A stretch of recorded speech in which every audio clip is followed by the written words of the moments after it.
নমস্কার, কেমন আছেন সবাই? আশা করি খুব ভালো আছেন। আমিও ভীষণ ভালো আছি।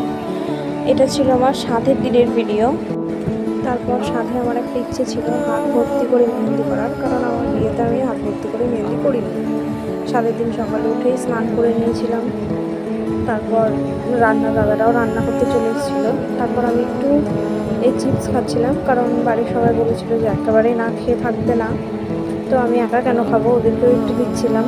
তারপর আমার বাড়ি থেকে সবাই এসে গেছিলো তত্ত্ব নিয়ে। সেদিনটা আমার কাছে অনেক স্পেশাল ছিল। তারপর আমার কাকি শাশুড়ি, উনি খুব সুন্দর করে আমার বসার জায়গাটা সাজিয়ে দিচ্ছিল। আমিও সেজে নিয়েছিলাম, কেমন লাগছিল আমায় জানাবে। তো আমি সাধের সময় প্রদীপ তুলেছিলাম। প্রদীপ তুললে নাকি মেয়ে হয়, এটা একদমই ভুল কথা।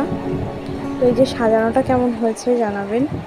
ভীষণ সুন্দর লাগছিল দেখে, আমার তো নিজেরও ভীষণ ভালো লাগছিল। আর সত্যিই সেদিনটা খুব স্পেশাল ছিল আমার জন্য।